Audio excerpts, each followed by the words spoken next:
Tout a commencé par une fuite. Un document confidentiel a échappé de New Delhi, marqué de 4 mots secs, 15 milliards de dollars. Pourquoi une seule signature à Ouagadougou ferait-elle trembler Paris? Cette question, jusqu'à aujourd'hui, n'a jamais trouvé de réponse complète. Mais elle a transformé ce qui semblait n'être qu'une cérémonie banale en un séisme géopolitique. Dans une salle close, sous les flashs incessants, Traoré apposa sa signature. Il était jeune, mais son regard était froid, tranchant comme une lame. En face, des visages crispés, des mains serrant nerveusement des dossiers confidentiels. À l'extérieur, les couloirs du pouvoir, de Washington à Bruxelles, s'ébranlèrent. Personne n'imaginait qu'un petit pays pauvre, méprisé, oserait défier l'ordre mondial avec seulement 3 traits d'encre. On le traita de téméraire, on le dit arrogant. Mais Traoré savait. Derrière lui se tenaient des générations entières qui avaient labouré, creusé, souffert de la faim, mortes dans les mines sans jamais voir la couleur de l'or. C'est pour eux qu'il ne trembla pas devant les appels pressants de Paris, les avertissements voilés de Washington, le silence glacial de Bruxelles. Au moment où l'encre sécha, une nouvelle ère s'ouvrit. Fini les prêts asphyxiants, fini les aides enchaînées de conditions. C'était un accord pétrole contre technologie, énergie contre modernisation, souveraineté contre respect. Et c'était là le cauchemar de l'Occident. Car si le Burkina Faso pouvait briser ses chaînes, qu'est-ce qui empêcherait le Mali, le Niger, le Ghana de suivre? Une étincelle pouvait embraser tout un continent, réduisant en cendres un siècle de servitude. Mais derrière l'éclat de la signature se cachait une autre question. Était-ce vraiment la porte vers la liberté ou un nouveau piège drapé d'or noir? Si vous pensez que ce n'est pas seulement un contrat commercial, restez jusqu'à la fin. Et demandez-vous, si vous étiez Traoré, face à la pression de Paris, Washington et Bruxelles à la fois, oseriez-vous signer? À peine l'encre avait-elle séché que la tempête éclata. Des câbles cryptés venus de Paris explosèrent dans la nuit, exigeant « Qui a donné à un pays comme le Burkina Faso le droit de signer un accord de 15 milliards de dollars sans notre approbation ?» À Washington, les conseillers en sécurité nationale soufflèrent à l'oreille du président « Si nous laissons faire, ce sera un précédent. » Demain, tout un continent pourrait se soulever, chercher de nouveaux partenaires, mettre fin à notre influence. Dans des salles closes, les grands noms complotaient des sanctions. Les scénarios circulaient, blocus financier, suspension de l'aide humanitaire, isolement diplomatique. Mais tous se heurtaient à une réalité difficile à avaler. Cette fois, le Burkina Faso n'était pas seul. Derrière Traoré se dressait l'Inde, une économie géante avide d'énergie. La poignée de main entre Ouagadougou et New Delhi rendait chaque menace occidentale fragile. D'un côté, un Occident arrogant, habitué à imposer ses règles. De l'autre, une Afrique jeune, en plein réveil, et une Inde décidée à prouver son poids mondial. Dans la presse internationale, les titres s'accumulaient « Le Burkina Faso défie Paris » ou encore « L'accord Afrique, Inde ébranle l'Occident ». Mais dans les marchés de Kaya, dans les villages au bord des fleuves, une seule phrase circulait « Cette fois-ci, sera-t-il ce différent ?» Traoré savait que les ennemis n'étaient pas seulement au-delà des frontières. Au cœur même de l'État, des regards soupçonneux apparaissaient. Certains hauts fonctionnaires, habitués à vivre des aides étrangères, craignaient de perdre leur position. Ils commençaient à semer le doute. Un accord si énorme, quel piège cache-t-il? Cette nuit-là, Traoré resta devant son miroir. Ses yeux cernés par le manque de sommeil ne vacillaient pas. Il savait, cette tempête politique n'éprouvait pas seulement un contrat, mais le destin de tout un pays. Puis, un télégramme d'urgence du ministère des Affaires étrangères tomba sur son bureau. L'Occident ne comptait pas seulement réagir. Il préparait un coup bien plus dangereux. Et ce n'était que le commencement. La tempête politique n'était pas encore apaisée qu'une autre offensive frappa, l'économie. Les banques occidentales resserrèrent tout en même temps le crédit. Des prêts jadis promis furent soudain reportés indéfiniment. Les sociétés exportatrices reçurent des avis brutaux. Paiements internationaux bloqués, transferts via SWIFT ralentis de manière suspecte. Sur les marchés, le franc CFA vacilla. En quelques jours, sa valeur chuta de plus de 10%.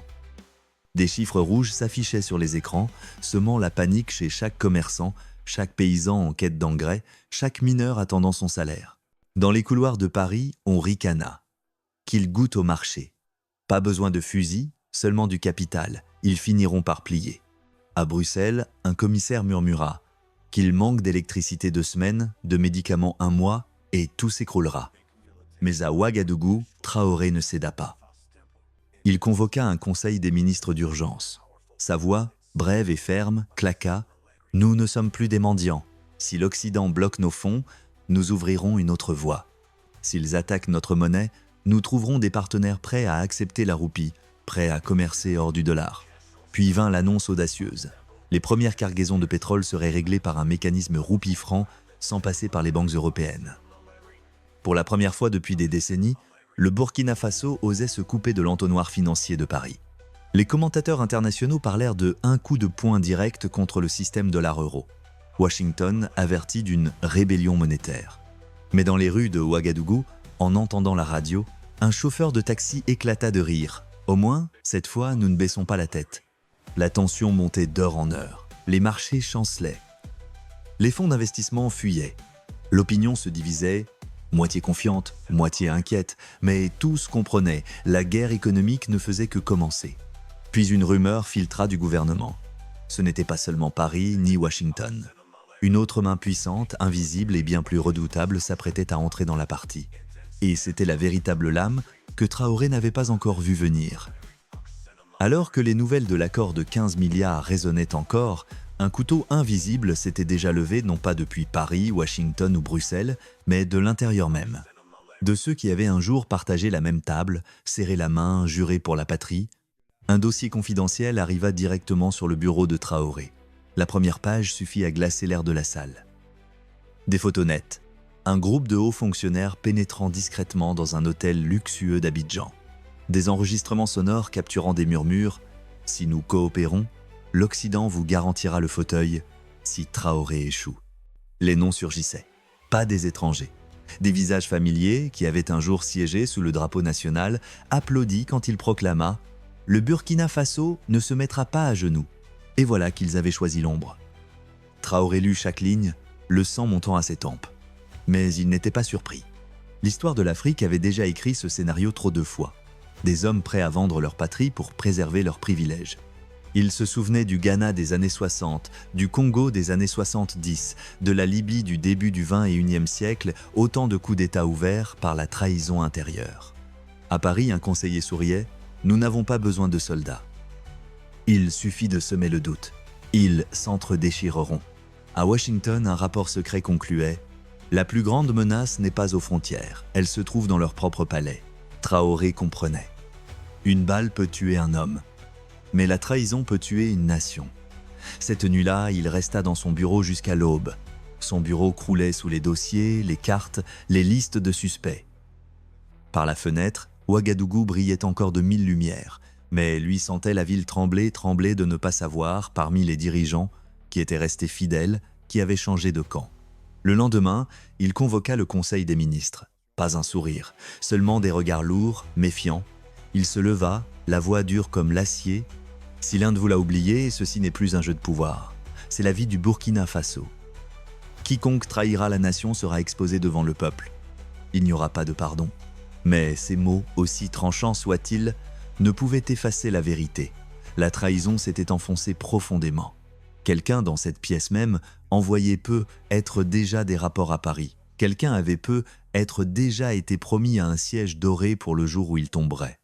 Dans les cafés d'Ouagadougou, les rumeurs enflaient. Un chauffeur soupirait « Nous n'avons pas peur de Paris. Nous avons peur de ceux qui siègent au palais. » Un mineur ajoutait « La trahison est pire que les balles, parce qu'elle tue la confiance. » Traoré savait. Perdre la confiance, c'était tout perdre. Il scrutait chaque regard fuyant, chaque œil louche, et il se demanda combien resterait vraiment à ses côtés quand la tempête frapperait. Cette nuit-là, il comprit, l'ennemi extérieur est redoutable, mais l'ennemi intérieur est mortel. Et alors qu'il s'efforçait de démasquer les traîtres, une autre nouvelle s'abattit. La frontière nord était en flammes. Des fusils neufs, des munitions mystérieuses commençaient déjà à cracher leur fumée. Un matin paisible, mais le ciel du Burkina Faso se troubla soudain. Les nouvelles affluaient. La frontière nord venait de s'embraser. Des groupes armés surgissaient, équipés d'armes modernes, de fusils neufs, de munitions abondantes. Trop pour une armée rebelle misérable. Trop sophistiquée pour être spontanée. Traoré comprit aussitôt. Ce n'était pas une rébellion ordinaire. C'était une attaque sécuritaire nourrie de l'extérieur. Ces armes ne pouvaient avoir atteint le désert sans une main invisible pour les financer, les transporter et donner les ordres. Dans la salle de crise, une carte s'étalait. Des voyants rouges clignotaient le long de la frontière. Les généraux rapportaient « Ils se déplacent vite avec un système de communication crypté. » Quelqu'un les a formés.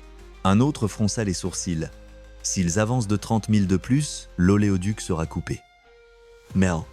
Le danger était clair. L'accord de 15 milliards ne serait pas seulement mis à l'épreuve sur le papier, mais dans le sang. Si les pipelines étaient paralysés, si les centrales électriques étaient sabotées, tous les engagements pris envers l'Inde partiraient en fumée. À Paris, on appela cela l'étincelle. À Bruxelles, on souriait. Laissons le Burkina Faso mourir dans le chaos. La Haye, à Washington, les appels secrets continuaient. Si l'instabilité s'étend, l'excuse d'intervenir viendra. Mais au cœur d'Ouagadougou, Traoré ne plia pas. Il se dressa devant l'armée, sa voix tonnant comme le tonnerre. « Trop longtemps, nous avons vécu sous l'ombre des armes des autres.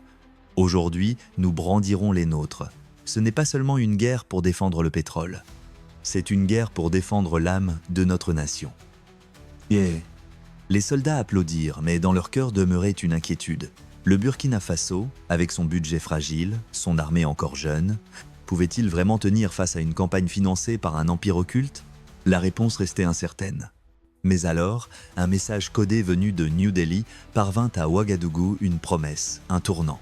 Et c'était la pièce manquante capable de bouleverser toute la partie. Le message secret venu de New Delhi arriva au cœur de la nuit. Quelques lignes seulement, mais suffisantes pour rallumer toute une espérance. L'Inde ne laissera pas le Burkina Faso seul. L'usine d'armement sera lancée plus tôt que prévu. Les systèmes de défense sont en cours de déploiement. Tenez bon. Dans l'obscurité, Traoré serra le télégramme entre ses mains. Il savait que ce n'était pas une simple promesse diplomatique. C'était le signe que l'échiquier venait de basculer. Le lendemain matin, des drones fabriqués en Inde apparurent dans le ciel. Discrets, sans ostentation, mais suffisants pour renverser l'équilibre. Les jeunes ingénieurs burkinabés, formés à New Delhi, prirent eux-mêmes le contrôle des communications, érigeant un réseau de protection. À Bobo Dioulasso, la première chaîne d'assemblage de véhicules blindés démarra. Le fracas des plaques d'acier, les étincelles des soudeurs illuminaient l'air. Les citoyens regardaient et découvraient une chose inédite. La force se construisait désormais sur leur propre sol. Dans les plaines de Kaya, les tracteurs indiens labouraient la terre. Les paysans murmuraient « Si la prochaine récolte est bonne, nos enfants étudieront à la lumière électrique et non plus à la lampe à pétrole. » L'Occident fut ébranlé. Ils avaient prévu que le Burkina Faso s'effondrerait dans le chaos. Mais au lieu de plier, ce petit pays se redressait, osant transformer la menace en opportunité. Un analyste parisien lâcha « Nous nous sommes trompés. Ce n'est plus le Burkina Faso du passé. C'est un pays avec des partenaires, de la technologie, de l'ambition. » Pourtant, Traoré savait que chaque pas restait une lame à double tranchant. La poignée de main avec l'Inde suffirait-elle à tenir face aux réseaux occultes de l'Occident? Les nouveaux capitaux deviendraient-ils une vraie force? Ou seraient-ils dévorés par la corruption et les divisions internes? Ces questions flottaient, sans réponse. Mais une chose était claire, le Burkina Faso n'était plus en posture défensive. Pour la première fois depuis des décennies, il pouvait tracer lui-même les frontières de son destin. Et c'est alors que le nom de Traoré franchit les limites du pays. Il n'était plus seulement un jeune président, il devenait un symbole, le symbole d'une Afrique en marche. L'histoire des 15 milliards a depuis longtemps dépassé un simple contrat pétrolier. Elle est devenue un miroir de l'histoire. D'Ouagadougou, la vague a gagné Bamako, Niamey, Accra, Dakar. Tous les regards se tournent vers le Burkina Faso, un pays jadis méprisé, désormais placé au centre de la carte du monde. Traoré monta sur l'estrade, face à des milliers de jeunes. Il ne lut pas un long discours. Il dit seulement « La liberté n'est pas un cadeau. La liberté est un choix.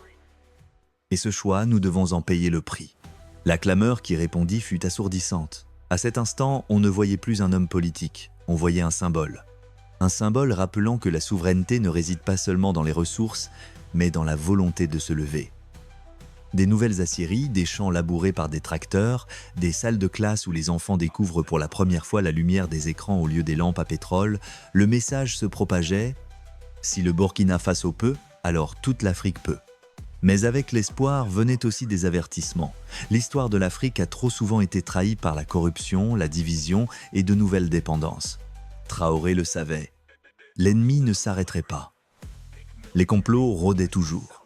Et si l'échec venait, il serait utilisé pour enterrer tout un mouvement de renaissance africaine.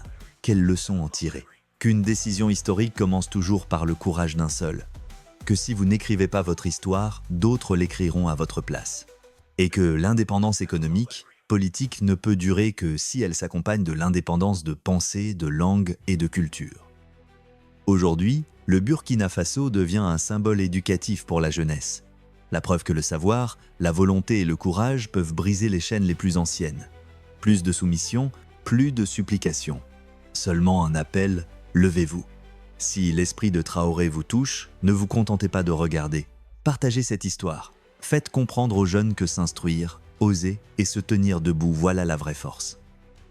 Laissez vos pensées pour qu'ensemble nous entretenions cette flamme. Car l'histoire n'est plus écrite à Paris ou à Washington. Elle s'écrit dans la sueur, l'intelligence et le sang des Africains eux-mêmes. Et cette flamme ne s'éteindra jamais si nous la gardons vivante, ensemble.